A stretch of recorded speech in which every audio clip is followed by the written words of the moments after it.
ಶ್ರೀ ಗುರುಭ್ಯೋ ನಮಃ. ಶ್ರೀ ಪರಮಗುರುಭ್ಯೋ ನಮಃ. ಶ್ರೀ ಶ್ರೀಮದಾನಂದತೀರ್ಥ ಭಗವತ್ಪಾದಾಚಾರ್ಯ ಗುರುಭ್ಯೋ ನಮಃ. ಹರಿ ಓಂ. ಮಯಿ ಸ್ಥಿತೋ ಮದಂಗೇಶು ಸ್ವತಂತ್ರೋ ವ್ಯಾಪ್ತವಾನ್ ಹರಿಃ ಸ ವಿಷ್ಣುಶ್ಚಾಸ್ವತಂತ್ರಂ ಮಾಂ ಸ್ವೇಚ್ಛಯಾ ವರ್ತಯತ್ಯಜಃ ಸ್ವಾತ್ಮನಸ್ತಸ್ಯ ಪೂಜಾ ಸ್ಯುಃ ಮನೋ ವಾಕ್ ಕಾಯ ವೃತ್ತಯಃ ಮಮೈತಾಃ ಇತಿ ಕರ್ತಾರಂ ಉದ್ದೇಶ್ಯಂ ಚ ಹರಿಂ ಸ್ಮರೇತ್.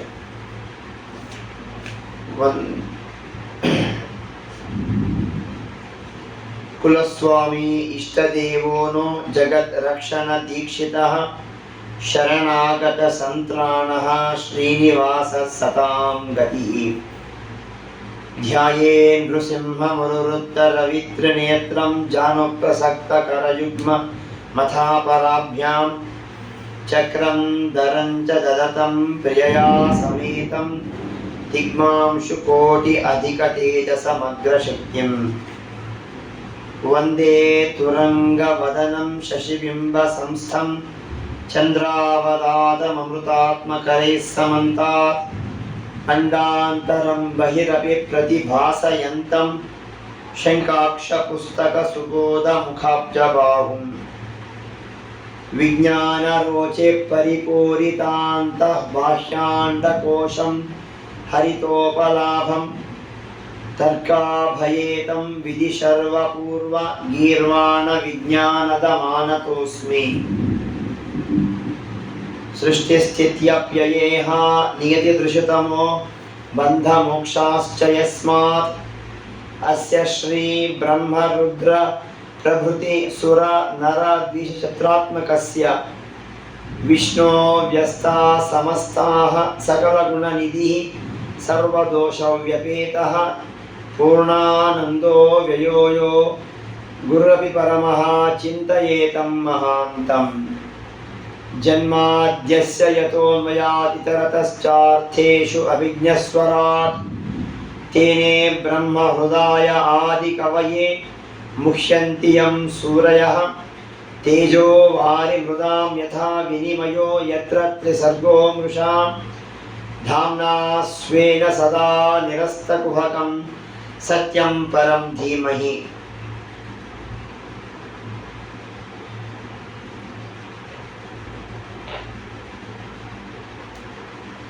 ಅಶೇಷ ವಾಗ್ಜಾಢ್ಯಮಲಾಪಹಂತ್ರಿ ನವಂ ನವಂ ಸ್ಪಷ್ಟ ಸುವಾಕ್ಪ್ರದಾಯಿನಿ ಮಮೇಹ ಜಿಹ್ವಾಗ್ರ ಸುರಂಗ ನರ್ತಕಿ ಭವತ್ಪ್ರಸನ್ನಾ ವದನೆ ಚ ಮೇ ಶ್ರೀ. ಧರ್ಮ ವಿಜ್ಞಾನ ವೈರಾಗ್ಯ ಪರಮೈಶ್ವರ್ಯ ಶಾಲಿನಃ ಆನಂದತೀರ್ಥ ಭಗವತ್ಪಾದಾನ್ ವಂದೇ ನಿರಂತರಂ. ನಮೋಸ್ತು ತಾತ್ವಿಕಾ ದೇವಾಃ ವಿಷ್ಣುಭಕ್ತಿಪರಾಯಣಾಃ ಧರ್ಮಮಾರ್ಗೇ ಪ್ರೇರಯಂತು ಭವಂತಃ ಸರ್ವ ಏವ ಹಿ. ಶ್ರೀಮನ್ಮಧ್ವಕೃತಾಂತಸಂಗತಕೃತೀಃ ಯನ್ನಿರ್ಮಿತಾತ್ಯದ್ಭುತಾಃ ಸರ್ವೇ ಧೀತ್ಯ ಸತೀಹಿತಪ್ರವಚನಾ ಸತ್ಯಾ ರಮಂತೆ ನಿಶಂ. ಸೋಸೌ ಶ್ರೀ ಜಯತೀರ್ಥ ಪೂಜ್ಯ ಚರಣಃ ಸ್ವಗ್ರಂಥ ಸಕ್ತಿಂ ಪರಾಂ ಅಸ್ಮಿನ್ ಜನ್ಮನಿ ಯಾವದಾಯುರಖಿಲಾನ್ ವಿಘ್ನಾನ್ ನಿವಾರ್ಯಾದಿಶೇತ್.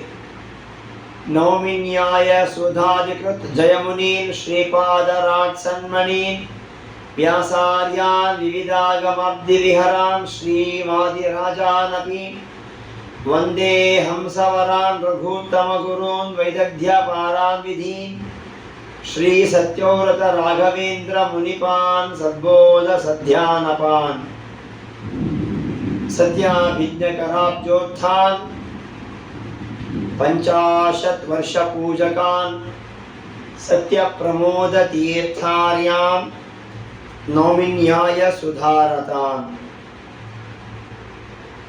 ಶಾಸ್ತ್ರೇಷು ಪಾರದೃಶ್ವಾನಂ ಶಾಸ್ತ್ರಜ್ಞೇಷು ಚ ವತ್ಸಲಂ ದೀನಭಕ್ತೋದ್ಧಾರಕರಂ ಸತ್ಯಾತ್ಮಾನಂ ಯತಿಂ ಭಜೆ.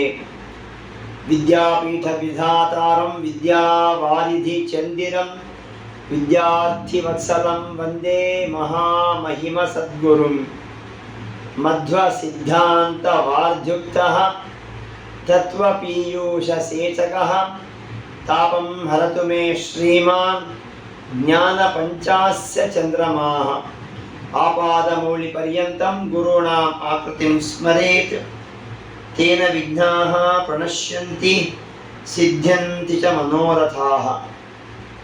ಶ್ರೀ ಗುರುಭ್ಯೋ ನಮಃ. ಹರಿ ಓಂ. ಶ್ರೀಸೂತೋವಾಚ ವಿದುರಃ ತೀರ್ಥಯಾತ್ರಾಯಾಂ ಮೈತ್ರೇಯಾದಾತ್ಮನೋ ಗತಿಂ ಜ್ಞಾತ್ವಾ ಅಗಾತ್ ಹಸ್ತಿನಪುರಂ ತಯಾ ಅವಾಪ್ತ ವಿವಿತ್ಸತಃ. ನಿನ್ನೆಯ ದಿವಸ ಪರೀಕ್ಷಿತ ಮಹಾರಾಜನ ಜನ್ಮದ ಬಗ್ಗೆ ಕೇಳಿದ್ದೇವೆ. ನಿನ್ನೆ ಭಾಳ ಹೊತ್ತು ಹೇಳಿಕೆ ಆಗಲಿಲ್ಲ, 20 ನಿಮಿಷವನ್ನು ಮಾತ್ರ ಹೇಳಲಾಗಿದೆ. ಅದರ ರೆಕಾರ್ಡನ್ನು ಆಗಿದೆ, ಅದು ಕಳಿಸ್ತೇವೆ. ನನಗೆ ಮೊಬೈಲ್ ಜ್ಞಾನ ಬಹಳ ಇಲ್ಲ, ಹಾಗಾಗಿ ಅದು ಸ್ವಲ್ಪ ಆಲಸ್ಯವಾಗಿ ಬರುತ್ತೆ.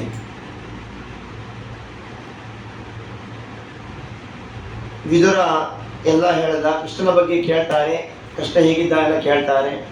ವಿದುರ ಹೇಳಿದ, ಮುಂದೆ ಆಗುವಂತಹ 36 ವರ್ಷ ಅನಂತರ ಆಗುವ ಯದುಕುಲ ನಾಶವನ್ನು ಬಿಟ್ಟು ಎಲ್ಲ ವಿಷಯ ಹೇಳಿದ. ಆಮೇಲೆ ಈ ವಿದುರ ಮಾಂಡವ್ಯರ ಶಾಪದಿಂದಾಗಿ ಆ ಯಮದೇವರೇ ಈಗ ವಿದುರಾಗಿ ಹುಟ್ಟಿದ್ದಾರೆ. 100 ವರ್ಷ ಬರಿಸುವುದು ಜನ್ಮ ಅಂತ ಶಾಪ ಇತ್ತು. ಮಾಂಡವ್ಯರು ಅತೀ ಚಿಕ್ಕ ವಯಸ್ಸಿನಲ್ಲಿ ಮುಳ್ಳಿನಿಂದ ನೊಣದ ಪೃಷ್ಠಕ್ಕೆ ಚುಚ್ಚುತ್ತಾ ಇದ್ದರು. ಅದರ ಪ್ರಭಾವದಿಂದಾಗಿ ಯಮದೇವರು ಅವರನ್ನು ಶೂಲಕ್ಕೆ ಏರಿಸ್ತಾರೆ. ಆಗ ಯಾವ ತಪ್ಪಿಗೆ ಯಾವ ಶಿಕ್ಷೆ ಸರಿಯಾಗಿ ಜ್ಞಾನವೇ ನಿನಗಿಲ್ಲ, ಶೂದ್ರನಾಗಿ ಹುಟ್ಟು ಶಾಪ ಕೊಡ್ತಾರೆ. ಯಾಕೆ ಹೀಗೆ ಮಾಡಿದರು ಯಮದೇವರು ಅಂತಂದರೆ, ವಸಿಷ್ಠರ ಸಾಮ್ಯಕ್ಕಾಗಿ ತಪಸ್ಸು ಆಚರಣೆ ಮಾಡ್ತಾ ಇದ್ದರು ಮಾಂಡವ್ಯರು. ಯೋಗ್ಯತೆಗೆ ಮೀರಿ ಇರ್ತಕ್ಕಂತಹ ಪುಣ್ಯವನ್ನು ನಾಶ ಮಾಡಬೇಕು ಎಂಬ ಹರಿಯ ಸಂಕಲ್ಪದಿಂದಾಗಿ ಈ ಥರ ಮಾಡಿದ್ದಾರೆ. ಅವರು ಬರ್ತಾರೆ. ವಿದುರ ಬಂದು ಹೇಳ್ತಾನೆ, ಧೃತರಾಷ್ಟ್ರ ಅಣ್ಣ, ನಿನ್ನ ಮೇಲಿಂದ ನನಗೆ ಪ್ರೀತಿ ಇದೆ, ನೀನು ಉದ್ಧಾರ ಆಗಬೇಕು ಎಂಬ ಅಪೇಕ್ಷೆ ನನಗೆ ಇದೆ. ಎಷ್ಟು ದಿನಗಳವರೆಗೆ ಭೀಮನು ಹಾಕುವ ಪಿಂಡ ತಿಂದು ಜೀವನ ಮಾಡ್ತೀಯಾ? ಭೀಮ ಬರ್ತಾ ಇದ್ದ. ಏ ಅರ್ಜುನ, ಇಲ್ಲಿ ನೋಡಿಲ್ಲಿ, ನನ್ನ ಬಾಹು ನೋಡು, ಭುಜಗಳು ನೋಡು, ಎಷ್ಟು ದುಂಡಾಗಿದೆಯಲ್ಲ. ಈ ಭುಜಗಳಿಂದಲೇ ನಾನು ಮೊದಲನೇ ದಿವಸ ಯುದ್ಧದಲ್ಲಿ ಇಂಥವ್ರನ್ನ ಕೊಂದೆ, ಧೃತರಾಷ್ಟ್ರ ಪುತ್ರನನ್ನು ಇವನನ್ನು ಕೊಂದೆ.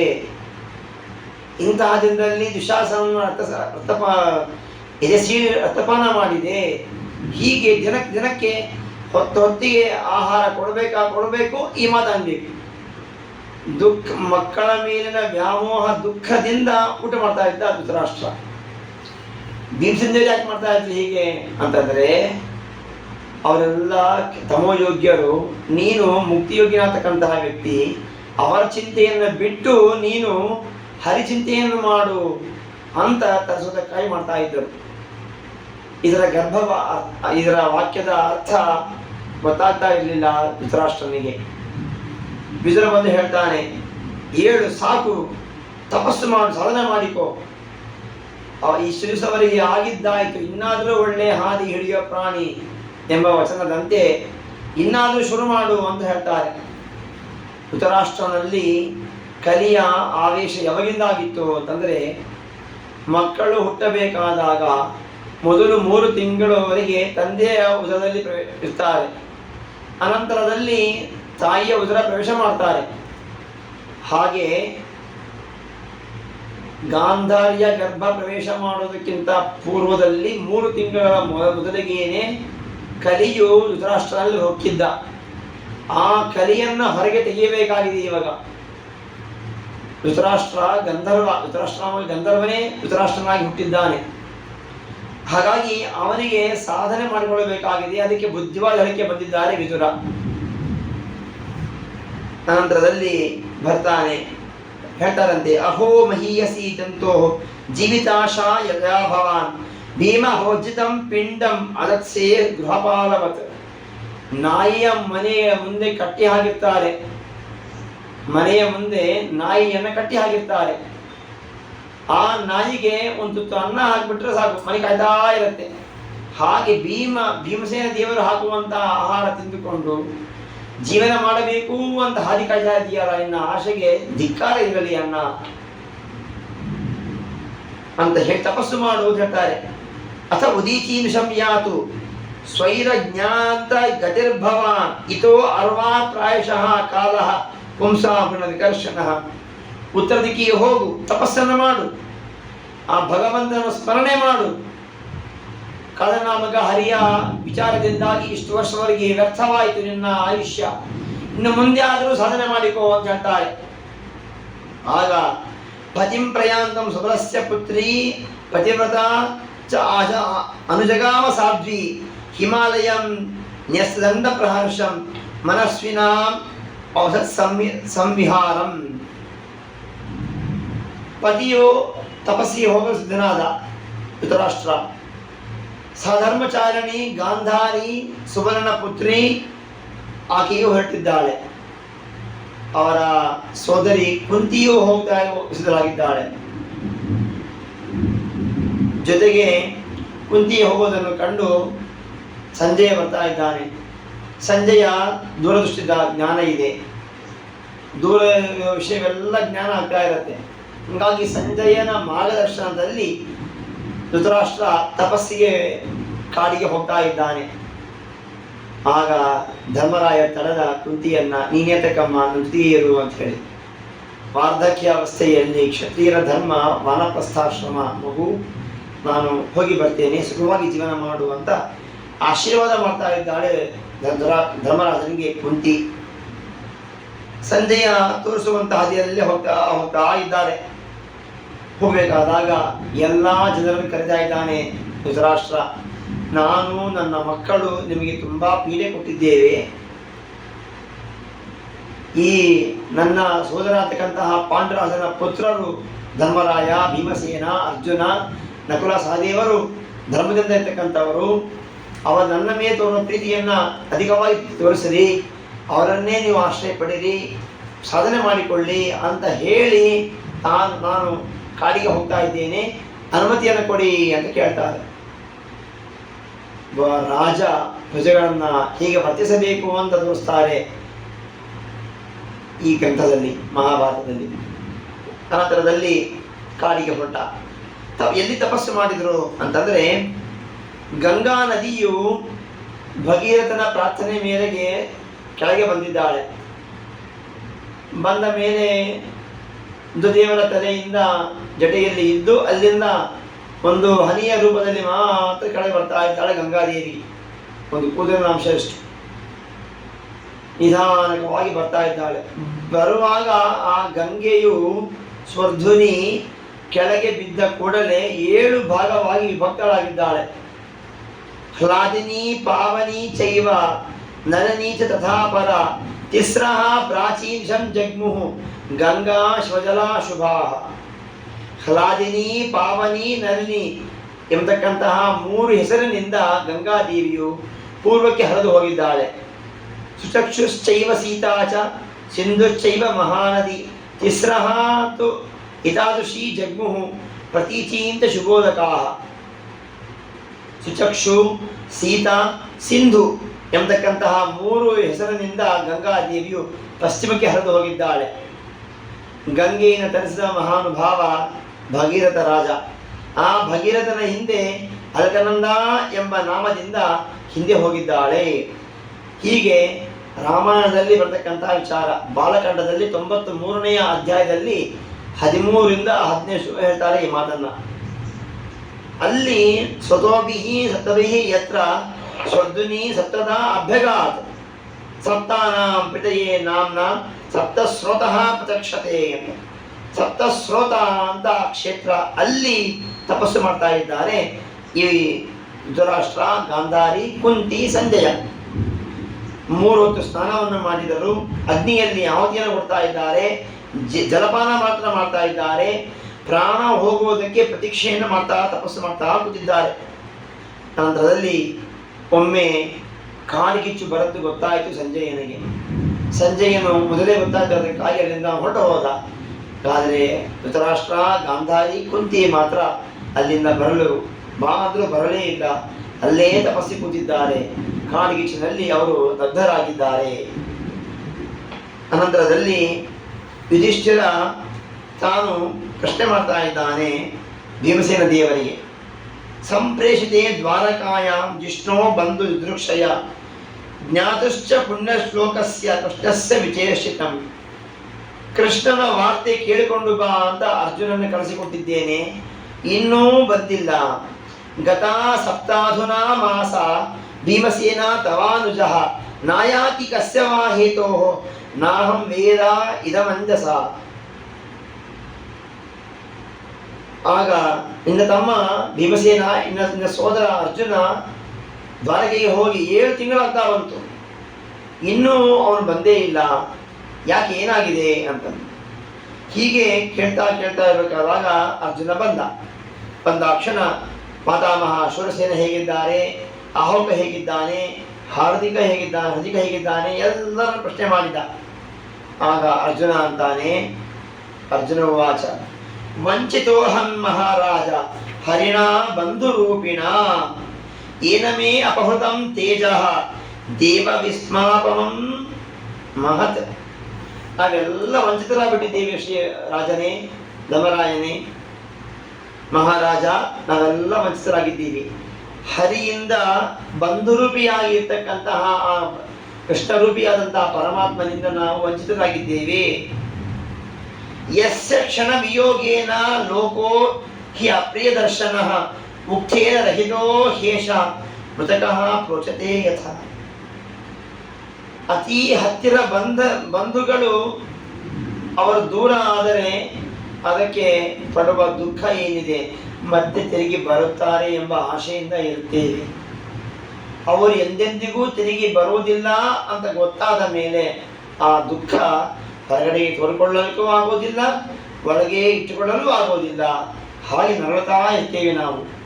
ಹಾಗೆ ನಮಗೆ ಜನ್ಮ ಕೊಟ್ಟ ಮಾತಾಪಿತೃಗಳೇ ಆಗಿರಲಿ, ಬಂಧುಗಳೇ ಯಾರೇ ಆಗಿರಲಿ, ಎಲ್ಲರಲ್ಲಿಯೂ ಕೂಡ ಇದ್ದು ಆ ಸಂಬಂಧ ನಮಗೆ ಕೊಟ್ಟವನು ಆ ಪರಮಾತ್ಮ. ಆ ಭಗವಂತನಿಂದ ನಮಗೆ ವಿಯೋಗ ಆಗಬಾರದು, ಎಂದೆಂದಿಗೂ ಆಗುವುದೇ ಇಲ್ಲ. ಬಿಂಬರೂಪಿ ಹರಿಯಿಂದ ನಾವು ಇದ್ದೇ ಇರ್ತೀವಿ. ನಾವು ಸದಾಕಾಲ ಬಿಂಬರೂಪಿ ಹರಿಯಿಂದ ನಾವು ಕೂಡಿಕೊಂಡೇ ಇರ್ತೇವೆ. ಮೋಕ್ಷದಲ್ಲೂ ಹರಿ ಇದ್ದೇ ಇರ್ತಾನೆ, ರಕ್ಷಣೆ ಮಾಡ್ತಾನೆ ಇರ್ತಾನೆ ನಮಗೆ. ಆದರೆ ನಾವು ಆ ಬಂಧುಗಳ ಮೇಲಿನ ಸ್ನೇಹ ದೂರವಾಯ್ತಲ್ಲ ಅಂತ ದುಃಖ ಪಡುತ್ತೇವೆ. ಅದಕ್ಕಿಂತ ಅಧಿಕ ದುಃಖ ಪಡ್ತಾ ಇದ್ದಾನೆ ಅರ್ಜುನ. ಇದು ನಮಗೆ ಬೇಕಾದದ್ದು. ನಮ್ಮ ಜೀವನದಲ್ಲಿ ನಾವು ಅಳವಡಿಸಿಕೊಳ್ಳುವಂತಹದ್ದು ಇದು ಒಂದಾಗಿದೆ. ಭಗವಂತನಲ್ಲಿ ಸ್ನೇಹ, ಎಷ್ಟು ಸ್ನೇಹ ಮಾಡಬೇಕು ನಾವು ಅಂತಂದರೆ, ಒಬ್ಬ ವ್ಯಕ್ತಿ ಮಹಾಶ್ರೀಮಂತ, ಅವನು ನಡೆಸುವಂತಹ ಕಾರಿಗೇನೆ ಡ್ರೈವರ್ಲೆಸ್ ಕಾರ್, ಡ್ರೈವರೇ ಬೇಕಾಗಿಲ್ಲ ಆ ಕಾರಿಗೆ, ಅಂತಹ ಕಾರ್ ತಗೊಂಡಿದ್ದಾನೆ. ಆ ಕಾರಿಗೆ ಎಲ್ಲಿ ಹೋಗಬೇಕು ಅಂತ ಹೇಳಿ ಅದೇನದು ಸೆಟ್ಟಿಂಗ್ ಮಾಡಿಬಿಟ್ರೆ ತಂತಾನೆ ಹೋಗುತ್ತೆ. ಯಾರೂ ಇಲ್ಲ, ಹೈವೇ ಇದೆಯಾ ಅತೀ ವೇಗವಾಗಿ ಹೋಗುತ್ತೆ, ಟ್ರಾಫಿಕ್ ಇದೆಯಾ ನಿಧಾನ ಹೋಗುತ್ತೆ, ಮನೆಯೊಳ ಹತ್ರ ಬಂದಿದೆಯಾ ನಿಧಾನ ಬರುತ್ತೆ. ಸೆನ್ಸಾರ್ ಸೆಟ್ ಮಾಡಿದ್ದಾನೆ, ಆಟೋಮೆಟಿಕ್ ಗೇಟ್ ಓಪನ್ ಆಯಿತು, ಮನೆ ಒಳಗೆ ಬಂದ, ಪಾರ್ಕಿಂಗ್ ಪ್ಲೇಸಿಗೆ ಹೋಯಿತು, ಅಲ್ಲೇ ನಿಂತ್ಕೊಂಡ್ಬಿಡ್ತು, ಅಲ್ಲೇ ತಂತಾನೆ ಆಫ್ ಆಯಿತು, ಗೇಟ್ ಓಪನ್ ಆಯಿತು, ಹೊರಗೆ ಬಂದ ಆ ವ್ಯಕ್ತಿ. ಆಮೇಲೆ ಮನೆಯ ಗೇಟು ತಂತಾನೆ ಲಾಕ್ ಆಗುತ್ತೆ ಆಟೋಮೆಟಿಕ್ ಆಗಿ. ಮನೆಯ ಬಾಗಿಲು ತೆಗೆದಾಗ ಎದುರಿಗೆ ಮಾತಾಪಿತೃಗಳು ಕಂಡರು. ಅವರಿಗೆ ಅವರ ಮೇಲೆ ಸ್ನೇಹದಿಂದ ನಮಸ್ಕಾರ ಮಾಡಿ ಕುಶಲ ಪ್ರಶ್ನೆ ಕೇಳಿದ. ಮಕ್ಕಳು ಬಂದರು, ಎತ್ತುಕೊಂಡ, ಮುದ್ದಾಡಿದ, ಆಟಕ್ಕೆ ಹೊಂದಿ ಕಳಿಸಿಕೊಟ್ಟ, ಯೋಗಕ್ಷೇಮ ವಿಚಾರ ಮಾಡಿದ. ಅಣ್ಣ ತಮ್ಮಂದ್ರು ಹೆಣ್ಣಂದ್ರು ಎಲ್ಲ ಬಂದರು, ಎಲ್ಲರನ್ನು ಭೇಟಿಯಾದ. ಆಮೇಲೆ ಕೆಲಸಗಾರನು ವಿಚಾರಿಸಿದ, ಹೆಂಡತಿ ಬಂದಳು, ಹೆಂಡತಿಯನ್ನು ವಿಚಾರಿಸಿದ. ತನ್ನ ರೂಮಿಗೆ ಹೊರಟ. ತನ್ನ ರೂಮಲ್ಲಿ ಅಲ್ಲಿ ತನ್ನೊಬ್ಬನೇ ಪ್ರವೇಶ, ಬೇರೆ ಯಾರಿಗೂ ಪ್ರವೇಶ ಇಲ್ಲ, ಹಾಗೆ ವ್ಯವಸ್ಥೆ ಮಾಡಿಕೊಂಡಿದ್ದ ಆ ಶ್ರೀಮಂತ ವ್ಯಕ್ತಿ. ಅಲ್ಲಿಗೆ ಹೋದ ತಕ್ಷಣ ಆ ರೂಮಲ್ಲಿ ಎಲ್ಲ ವ್ಯವಸ್ಥೆ ತಾನು ಅದರ ಫ್ರೆಶಪ್ಪಾಗಿ ಬಂದ, ಕೆಳಗೆ ಬಂದ. ಇಲ್ಲಿ ಬೆಲೆ ಬಾಳುವ ಕಾರಿನ ಮೇಲೆ ಆತನಿಗೆ ಸ್ನೇಹವಿಲ್ಲವೇ, ಮೋಹವಿಲ್ಲವೇ? ಇದೆ. ಆ ಕಾರಿನ ಮೇಲಿನ ಮೋಹಕ್ಕಿಂತ ಮನೆಯ ಮೇಲೆ ಹೆಚ್ಚು ಮೋಹ. ಮನೆ, ಕಾರು ಜಡವಸ್ತು. ಅದಕ್ಕಿಂತ ಟಾಮಿ, ಮನೆಯನ್ನ ಕಾಯುವ ನಾಯಿ ಮೇಲೆ ಸ್ನೇಹ ಇದೆ. ಅನಂತರ ಮಾತಾಪಿತೃಗಳ ಮೇಲೆ ಸ್ನೇಹ, ನಾಯಿಗಿಂತ ಹೆಚ್ಚು ಮಾತಾಪಿತೃಗಳ ಮೇಲೆ ಸ್ನೇಹ. ಅವರಕ್ಕಿಂತ ಸೋದರರು ಎಲ್ಲರ ಮೇಲೆ ಸ್ನೇಹ, ಮಕ್ಕಳ ಮೇಲೆ ಸ್ನೇಹ. ಎಲ್ಲರಿಗಿಂತ ಅಧಿಕವಾಗಿ ತನ್ನ ಮಡದಿಯ ಮೇಲೆ ಸ್ನೇಹ. ಆ ಮಡದಿಯ ಮೇಲೆ ಸ್ನೇಹಕ್ಕಿಂತ ತನ್ನ ದೇಹದ ಮೇಲೆ ಸ್ನೇಹ ಅಧಿಕವಾಗಿ ಮಾಡ್ತಾನೆ. ಸ್ನೇಹ ತಾರತಮ್ಯ ನಾನು ತೋರಿಸಿಕೊಟ್ಟೆ ಅಷ್ಟೇ. ಇದೇ ನಾವು ಮಾಡಬೇಕಾದದ್ದು. ಭಕ್ತಿ ಅಂದರೆ ಏನು? ಮಾಹಾತ್ಮ್ಯ ಜ್ಞಾನ ಪೂರ್ವಸ್ತು ಸುದೃಢ ಸರ್ವತೋಧಿಕ ಸ್ನೇಹ ಭಕ್ತಿ.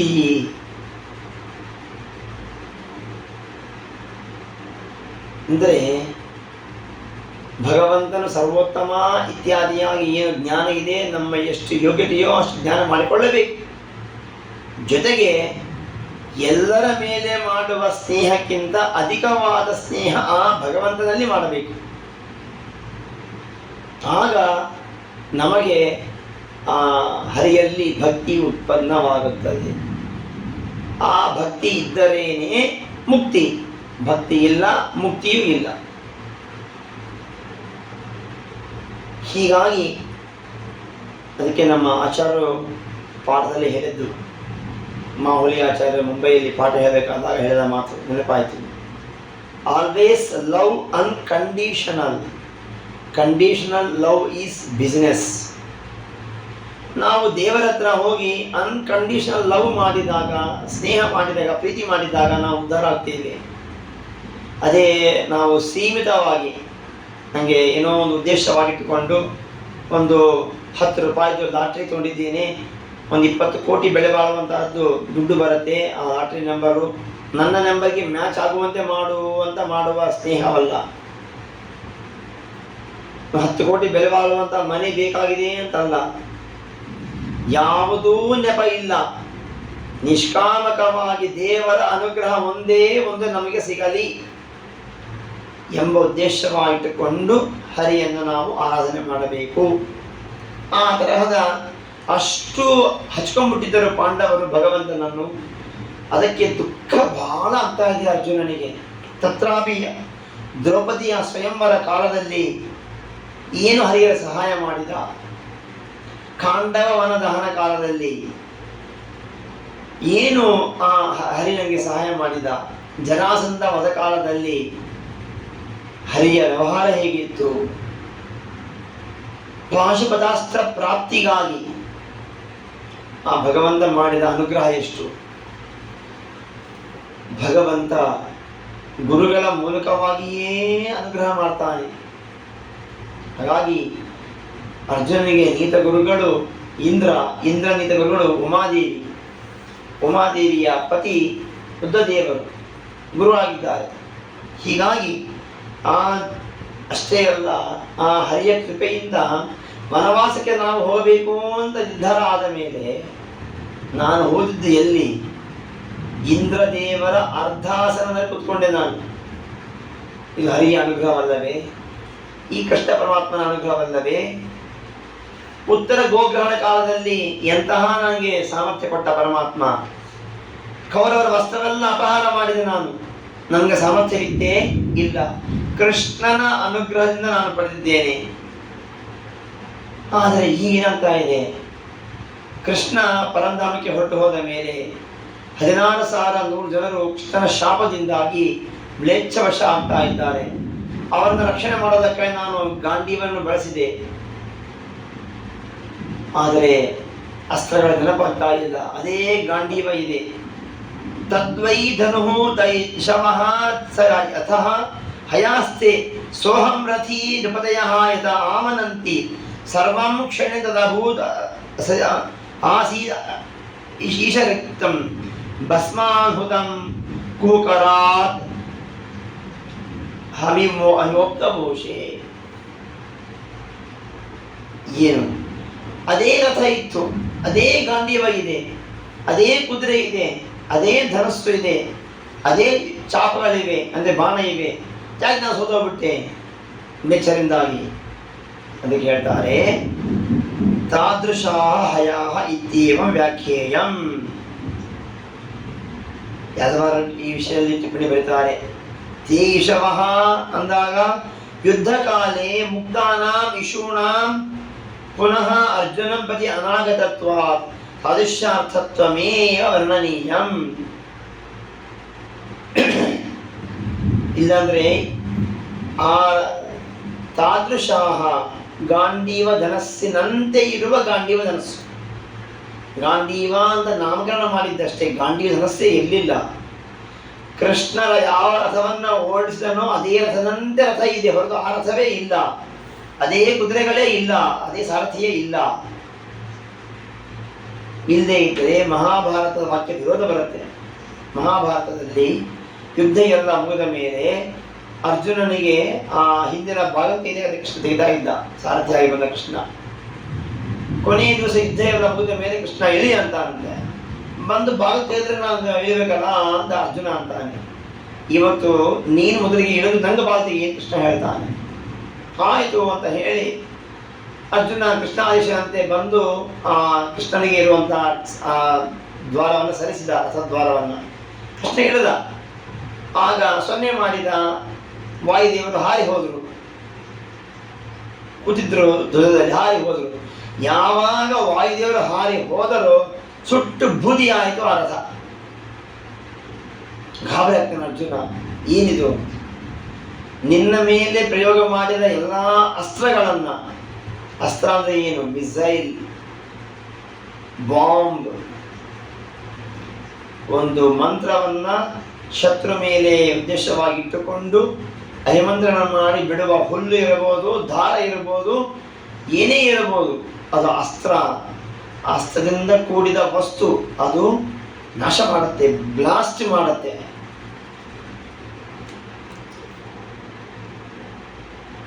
ನಾಶ ಮಾಡುತ್ತೆ. ಅದರಂತೆ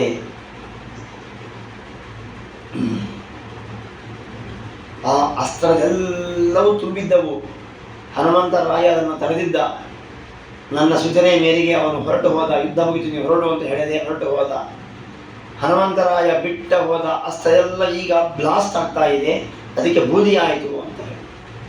ಮೇಲೆ ಆ ಹನುಮಂತರಾಯ ಇಲ್ಲದೇ ಇದ್ದರೆ ಯಾವಾಗೋ ನೀನು ಬೂದಿ ಆಗ್ತಾ ಇದ್ದಿ ಅಂತ ಕೃಷ್ಣ ಹೇಳ್ತಾನೆ. ಹಾಗಾಗಿ ಅದೇ ರಥ, ಅದೇ ತದ್ವೈಧನು ದೇಶವಃ ಎಂಬ ಶ್ಲೋಕಕ್ಕೆ ಏನರ್ಥ ಅಂತಂದರೆ ಸರತಃ ಹಯಾಸ್ತಿ ತಾದೃಶಾಹ ಹಯಾಹ ಇತ್ಯೇವಂ ವ್ಯಾಖ್ಯೇಯಂ. ಆ ಕುದುರೆಯಂತೆ ಕುದುರೆ ಇದ್ದವು ಅಂತ ಅರ್ಥ ಮಾಡಬೇಕೇ ಹೊರತು ಅದೇ ಕುದುರೆ ಅದೇ ರಥ ಅಂತ ಅರ್ಥವಲ್ಲ ಅಂತ ಹೇಳ್ತಾರೆ.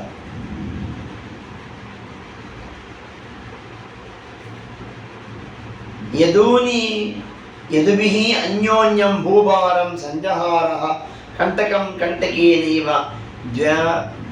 ದ್ವಯಂಚಾಪೀಷಿತು ಸಮಂ.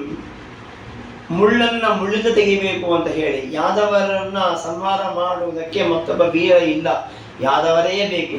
ಪರಸ್ಪರವಾಗಿ ಅವರಲ್ಲೇನೆ ಅಂತಃಕಲಹವನ್ನು ಹುಟ್ಟಿಸುವಂತೆ ಕೃಷ್ಣ ವ್ಯವಸ್ಥೆಯನ್ನು ಮಾಡಿ ತಾನು ಪರಿಣಾಮ ಹೋಗಿದ್ದಾನೆ. ಅನಂತರದಲ್ಲಿ ಪಾಂಡವರು ಕೂಡ ಅವರು ನಾವು ಬಂದ ಕೆಲಸ ಆಯಿತು, ನಾವು ನಮ್ಮ ಸ್ಥಾನಕ್ಕೆ ಹೊರಡೋಣ ಅಂತ ಹೋಗ್ತಾ ಇದ್ದಾರೆ. ವಿಷಮ್ಯ ಭಗವನ್ ಮಾರ್ಗಂ ಸಂಸ್ಥಾಂ ಯದುಕುಲಸ್ಯ ಚ ಸ್ವಪಥಾಯ ಮತಿಂ ಚಕ್ರೆ ನಿವೃತ್ತಾತ್ಮ ಯುಧಿಷ್ಠಿರ.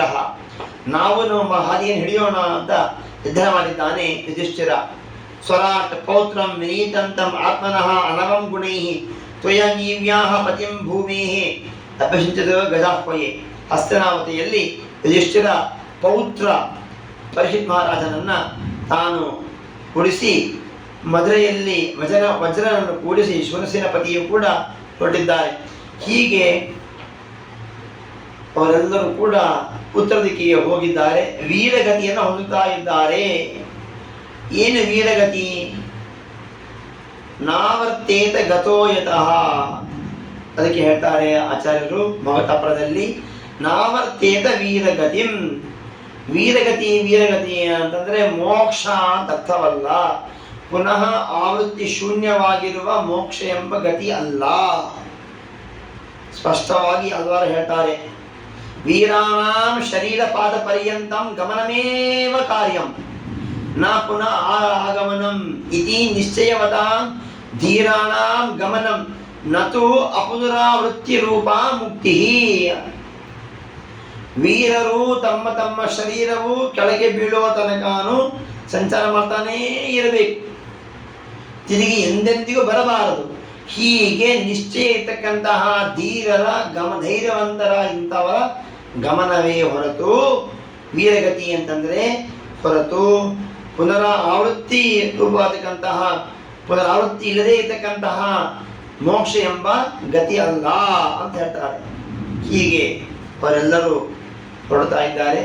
ಯಾರು ಯಹ ಶ್ರದ್ಧೆಯಿತ ಭಗವತ್ ಪ್ರಯಾಣಂ ಪಾಂಡೋಸ್ತಾನಾಪಿ ಸಂಪ್ರಯಾಣಂ ಶೃಣೋತಿ ಅಲಂ ಸ್ವಸ್ಥಯನಂ ಪವಿತ್ರಂ ಲಬ್ಧ್ವಾ ಹರೋ ಭಕ್ತಿ ಉಪೈತಿ ಶಾಂತಿಂ.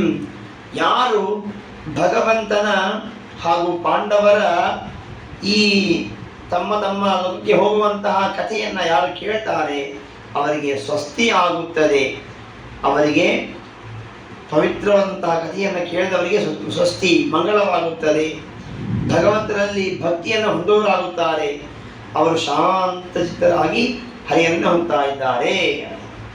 ಅನಂತರದಲ್ಲಿ ಪರೀಕ್ಷಿತ ಮಹಾರಾಜ ತಾನು ತನ್ನ ಸೋದರ ಮಾವ, ತನ್ನ ತಾಯಿ ಯಾರು? ಉತ್ತರಾ ತಾಯಿ, ತಂದೆ ಅಭಿಮನ್ಯು. ಆ ಉತ್ತರ ತಾಯಿಯ ಅಣ್ಣ ಉತ್ತರ ಕುಮಾರ, ಆ ಉತ್ತರ ಕುಮಾರನ ಪುತ್ರಿ ಇರಾವತಿಯನ್ನು ಮದುವೆಯಾಗಿದ್ದಾನೆ ಜನಮೇಜಯ ಪರೀಕ್ಷಿತ್ ಮಹಾರಾಜ. ಅವಳಲ್ಲಿ ಜನಮೇಜಯ, ಭೀಮಸೇನ, ಶ್ರುತಸೇನ, ಉಗ್ರಸೇನ ಅಂತ 4 ಮಂದಿ ಮಕ್ಕಳನ್ನು ಪಡೆದಿದ್ದಾನೆ. ಆ ಪರೀಕ್ಷಿತ್ ಮಹಾರಾಜ ಉತ್ತಮ ಕಲ್ಪವಾಗತಕ್ಕಂತಹ ಗಂಗಾದಿ ತೀರದಲ್ಲಿ ಉತ್ತಮ ಕಲ್ಪದಲ್ಲಿ ಅಶ್ವಯಾಗವನ್ನು ಮಾಡಿದ್ದಾನೆ. ಶಾರದ್ವಾದಂ ಗುರುಂ ಕೃತ್ವ, ಕೃಪಾಚಾರ್ಯನ ಗುರುವಾಗಿ ಮಾಡಿಕೊಂಡು ಯಜ್ಞವನ್ನು ಮಾಡಿದ್ದಾನೆ. ದಕ್ಷಿಣೆಯನ್ನ ಬಹಳ ಮಾಡಿಕೊಟ್ಟಿದ್ದಾನೆ. ಅಧಿಕ ಮಾಸದಲ್ಲಿ ಏನು ಮಾಡಿದರೂ ಅಧಿಕವೇ. ಸ್ವಾರ್ಥ ಇರಬಾರದು, ನಮಗೆ ಲಾಭವಾಗಲಿ ಅಂತ ಮಾಡಬಾರದು, ದೇವರ ಪ್ರಸನ್ನನಾಗಲಿ ಅಂತ ಮಾಡಬೇಕು. ದಕ್ಷಿಣೆ ಬಂದಾಗ ಒಂದು ವಿಚಾರ, ದಕ್ಷಿಣೆ ನಾವು ಯಾರಿಗಾದರೂ ಕೊಡಬೇಕು ಅಂತಂದಾಗ ಆ ದಕ್ಷಿಣೆಗೆ ಪ್ರಧಾನ ಅಭಿಮಾನಿ ದೇವತೆ ದಕ್ಷಿಣಾ ನಾಮಕ ಲಕ್ಷ್ಮೀದೇವಿ.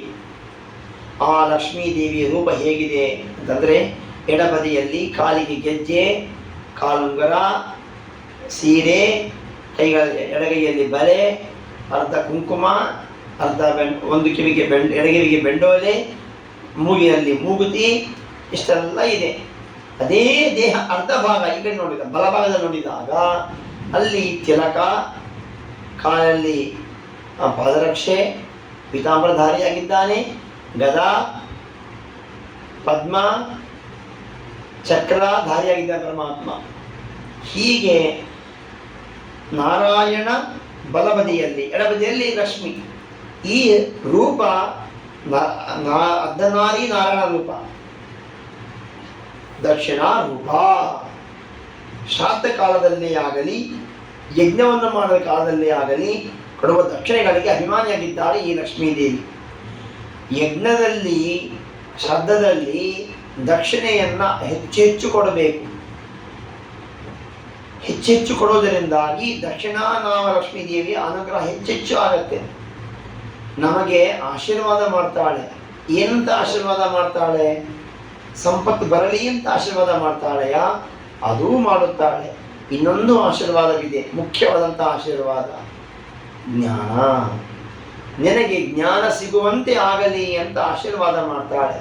ಅದಕ್ಕಾಗಿಯೇ ಪಾಂಡವರು ಕೂಡ 3 ಅಶ್ವಮೇಧ ಯಾಗವನ್ನು ಮಾಡ್ತಾರೆ.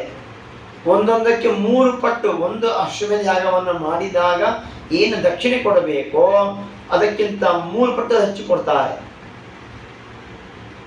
ಹೀಗಾಗಿ 5 ಜನ ಪಾಂಡವರು 3 ಬಾರಿ ಮಾಡಿದರು. 15 ಅಶ್ವಮೇಧ ಯಾಗ ಮಾಡಿದ ಫಲವಂತ ಪಾಂಡವರಿಗೆ. ಅದೇ ಆ ಪಾಂಡವರ ಅನುಕರಿಯಾಗಿರ್ತಕ್ಕಂತಹ ಪರೀಕ್ಷಿತ್ ಮಹಾರಾಜನು ಕೂಡ ಭೂರಿ ದಕ್ಷಿಣಂ ಅಂತ ಹೇಳ್ತಾರೆ. ಆಜಹಾರ ಅಶ್ವಮೇಧ ಸ್ತ್ರೀನ್ ಗಂಗಾಯಾಂ ಭೂರಿ ದಕ್ಷಿಣಾನ್ ಅಂತ ವಾಕ್ಯ. ಅನಂತರದಲ್ಲಿ ರಾಜ ತಾನು ರಾಜ ರಕ್ಷಣೆ ಮಾಡ್ತಾ ಇದ್ದಾನೆ. ಒಂದ್ಸಲ ಏನಾಯಿತು ಅಂತಂದ್ರೆ,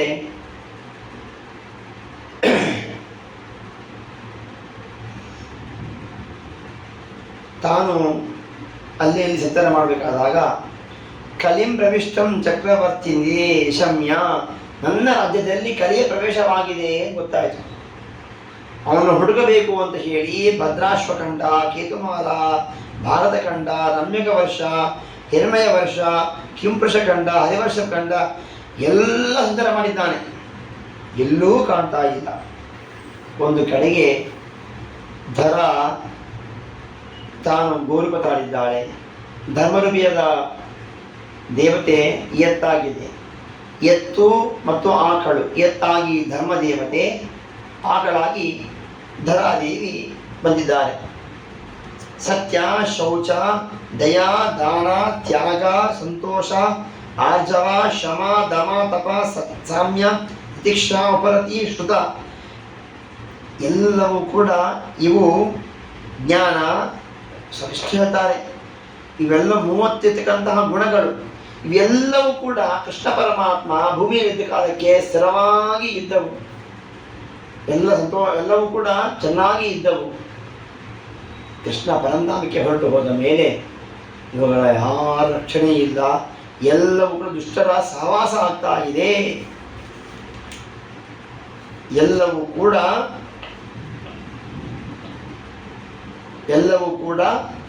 ದುಷ್ಟರ ಹಾವಳಿಯಿಂದ ಹಾಸವಾಗ್ತಾ ಇದೆ. ಆಗ ತತ್ರ ಗೋಮಿತನಂ ರಾಜ ಹನ್ಯಮಾನಂ ಅನಾಥವತ್ ದಂಡಹಸ್ತಸ್ಯ ಋಷಲಂ ಋಷೇದ್ ಬಲಾಂಛನಂ. ರಾಜ ಚಿಹ್ನೆ ಹಾಕ್ಕೊಂಡಿರ್ತಕ್ಕಂತಹ ಒಬ್ಬ ಶೂದ್ರನನ್ನು ಕಂಡು ಗೋಮಿಥುನ ಅದನ್ನು ಸಂಹಾರ ಮಾಡಲಿಕ್ಕೆ ಬಂದಿದ್ದಾನೆ.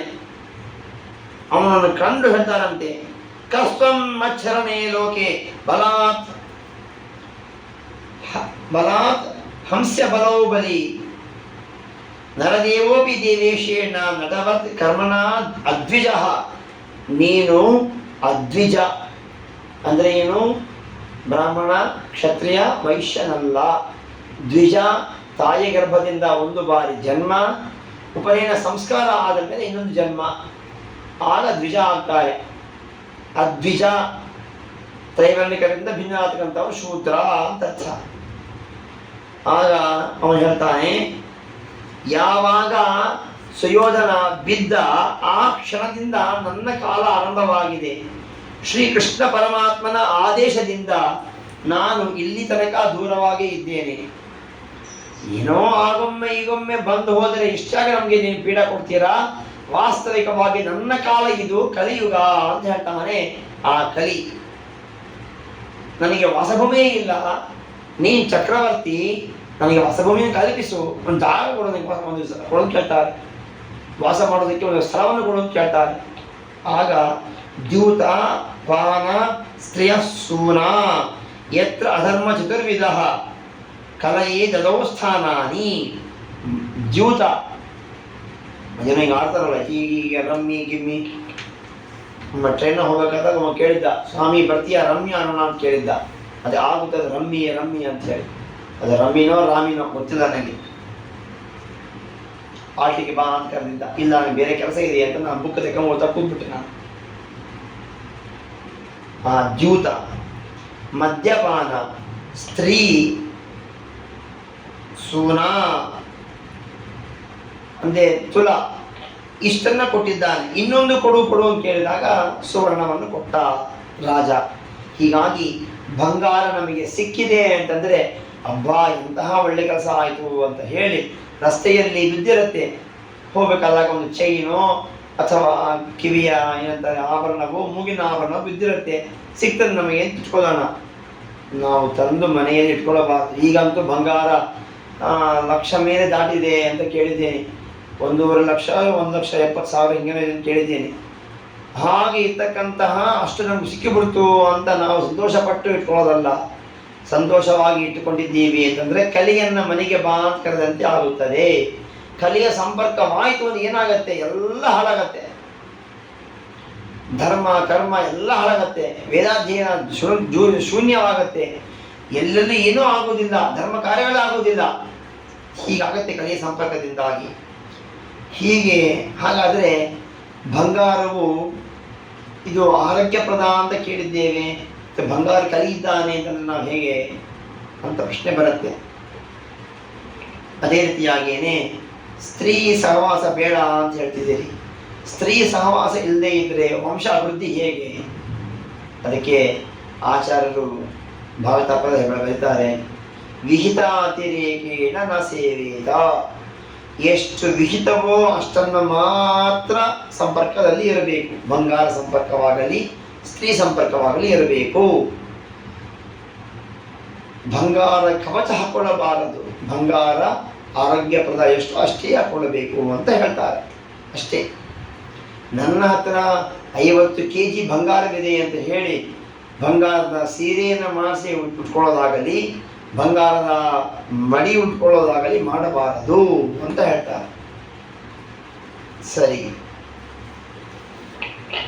ಹೀಗೆ ಕೇಳಿದಾಗ ಆ ಕಲಿಯ ಪ್ರಭಾವದಿಂದವೂ ಒಮ್ಮೆ ರಾಜ ಭೇಟಿಗೆ ಹೋಗಿದ್ದ. ಶಮೀಕ ಋಷಿಗಳ ಆಶ್ರಮಕ್ಕೆ ಬರ್ತಾ ಇದ್ದಾರೆ. ಬಂದ ಕ್ಷಣ ಆ ಶಮೀಕ ಋಷಿಗಳ ಆಶ್ರಮಕ್ಕೆ ಬಂದಾಗ ಪ್ರಾರ್ಥನೆ ಮಾಡ್ತಾನೆ ರಾಜ ಪ್ರಾರ್ಥನೆ ಮಾಡ್ತಾ ಇದ್ದಾನೆ. ಋಷಿಗಳೇ, ಹಸಿವಾಗ್ತಾ ಇದೆ, ನೀರಡಿಕೆ ಆಗ್ತಾ ಇದೆ, ತಿನ್ನೋದಕ್ಕೆ ಹಣ್ಣುಗಳು ಕೊಡಿ ಅಥವಾ ಏನಾದರೂ ಕೊಡಿ, ನೀರು ಕೊಡಿ ಅಂತ ಕೇಳ್ತಾ ಇದ್ದಾನೆ. ಋಷಿಗಳು ಧ್ಯಾನಮಗ್ನರಾಗಿದ್ದಾರೆ, ಅಸಂಪ್ರಜ್ಞಾ ಸಮಾಧಿ ಅವಸ್ಥೆಯಲ್ಲಿ ಇದ್ದಾರೆ. ಜಗತ್ತಿನ ಬಗ್ಗೆ ಅವರಿಗೆ ಪ್ರಜ್ಞಾನೇ ಇಲ್ಲ, ಅಂಥ ಅವಸ್ಥೆಯಲ್ಲಿ ಅವರಿದ್ದಾರೆ. ರಾಜ ಬಂದು ಏನು ಕೇಳಿದರೂ ಕೇಳಿಸಲೇ ಇಲ್ಲ ಅವರಿಗೆ. ಕೊನೆಗೆ ಸಿಟ್ಟಿಗೆ ಬಂದ. ಏನು ಮಾಡಿದ ಅಂತಂದರೆ, ಸತೋ ಬ್ರಹ್ಮ ಋಷಿ ಅಂಶೆ ಗತಾಸುಹು ಉರಗಂ ಋಷ ವಿನಿರ್ಗಚ್ಚನ್ ಧನುಷ್ಕೋಟ್ಯ ನಿಧಾಯ ಪುನರಾಗಮತ. ಧನಸ್ಸಿನಿಂದ ಸತ್ತು ಹೋಗಿರ್ತಕ್ಕಂತಹ ಒಂದು ಹಾವು ಬಿದ್ದಿತ್ತು. ಅದನ್ನು ಕೊರಳಲ್ಲಿ ಹಾಕಿ ಹೊಟ್ಟೋಗ್ಬಿಟ್ಟ. ಏನೋ ಆ ಸಿಟ್ಟಿಗೆ ಒಂದು ಮಾಡಿದ ಒಂದು ಸಣ್ಣ ಅಪರಾಧ. ಆ ಅಪರಾಧ ಏನಾಯಿತು? ಅದನ್ನು ನೋಡಿಕೊಂಡು ಅವರ ಪುತ್ರ ಶೃಂಗಿ ಋಷಿಕುಮಾರ ದಿನಕ್ಕೆ 3 ಕೋಟಿ ಗಾಯತ್ರಿ ಜಪ ಮಾಡ್ತಾ ಇದ್ದ. ಹೇಗೆ ಅನುಸಂಧಾನ ಮಾಡ್ತಾ ಇದ್ದರೋ ಏನೋ ಆಶ್ಚರ್ಯವಾಗತ್ತೆ. ಪತಸ್ಸವನ, ಮಾಧ್ಯಮ ಸವನ, ಸಾಯಂ ಸವನದಲ್ಲಿ ಕೋಟಿ ಕೋಟಿ ಕೋಟಿ ಮಾಡಿ ದಿನಕ್ಕೆ 3 ಕೋಟಿ ಗಾಯತ್ರಿ ಮಾಡ್ತಾ ಇದ್ದರು. ಸಿದ್ಧಿ ಪುರುಷರಾಗಿದ್ದರು. ಅವನ ಸಮವಯಸ್ಕರು ಆಟ ಆಡಬೇಕಾದಾಗ, ನಿಮ್ಮ ತಂದೆ ಬಗ್ಗೆ ಏನೋ ಹೇಳ್ತೀಯಾ, ಸತ್ತು ಹೋಗಿರ್ತಕ್ಕಂಥ ಹಾವು ಮೈ ಮೇಲೆ ಹಾಕ್ಕೊಂಡು ತಪಸ್ಸು ಮಾಡ್ತಾ ಇದ್ದಾರಲ್ಲ, ಎಲ್ಲಿ ನ್ಯಾಯ ಇದು ಅಂತ ಕೇಳ್ತಾರೆ. ದುಃಖವಾಗತ್ತೆ. ಹತ್ಕೋತ ಮನೆಗೆ ನೋಡ್ತಾರೆ, ತಂದೆಯ ಕೊರಳಲ್ಲಿ ಬಿದ್ದಿರುತ್ತೆ ಆ ಸರ್ಪ, ಸತ್ತೋಗಿ ಬಿದ್ದಿರುತ್ತೆ. ಅದನ್ನು ಕಂಡು ಹೇಳ್ತಾರೆ,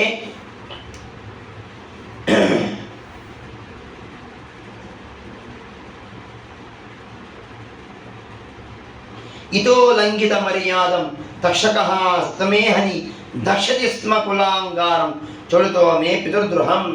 ನನ್ನ ತಂದೆಗೆ ಮಾಡಿದ ಅಪಚಾರ ಮಾಡಿದ ಯಾವನೇ ಇರಲಿ, ಅವನನ್ನು ಈ ಸರ್ಪ ಜಾತಿಯಲ್ಲಿ ಉತ್ತಮ ಸರ್ಪ ತಕ್ಷಕ ಅಂತಕ್ಕಂತಹ ನಾಗರಾಜ ಬಂದು ಕಚ್ಚಲಿ, ಸತ್ತೇ ಹೋಗಲಿ, ಅವನು ಒಂದೇ ಒಂದು ವಾರ ಅವನಿಗೆ ಅವಕಾಶ ಅಂತ ಹೇಳ್ತಾರೆ. ಹೀಗೆ ಅಂದ ಕ್ಷಣ ಆಗ ತಂದೆಗೆ ಭಗವಂತನ ಅಪರೋಕ್ಷ ದರ್ಶನ ಆಗುವ ಕಾಲ ತಿರೋಧಾನವಾಯಿತು. ಮುಚ್ಚಿ ಹೋಯಿತು, ಎಚ್ಚರಿಕೆ ಆಯಿತು. ಜೋರ ಅಳ್ತಾ ಇದ್ದಾರೆ. ಏನು ಅಂತಂದರೆ, ನಿಮ್ಮ ಕೊಳಲ್ಲಿ ಹಾವು ಬಿದ್ದಿದೆ, ಸತ್ತೋಗಿದೆ, ಹಾವು ಬಿದ್ದಿದೆ, ಎಲ್ಲರೂ ನಮಗೆ ಚುಡಾಯಿಸ್ತಾ ಇದ್ದಾರೆ ಸ್ನೇಹಿತರು ಅಂತ. ತಕ್ಷಣಕ್ಕೆ ತೆಗಿತಾರೆ, ಸ್ನಾನ ಮಾಡಿ ಬರ್ತಾರೆ. ಅನಂತರದಲ್ಲಿ ಆಗ ಯಾಕೆ ಹೇಳ್ತಿದ್ದೀಯ ಅದೆಲ್ಲ ವಿಷಯ ಹೇಳ್ತಾರೆ. ನಾನು ಶಾಪ ಕೊಟ್ಟೆ, ಯಾವನೋ ಒಂದು ಗೊತ್ತಿಲ್ಲ ಅಂತ. ಅವರು ದೃಷ್ಟಿ ನೋಡ್ತಾರೆ, ದಿವ್ಯ ದೃಷ್ಟಿಯಿಂದ ಕಾಣ್ತಾರೆ.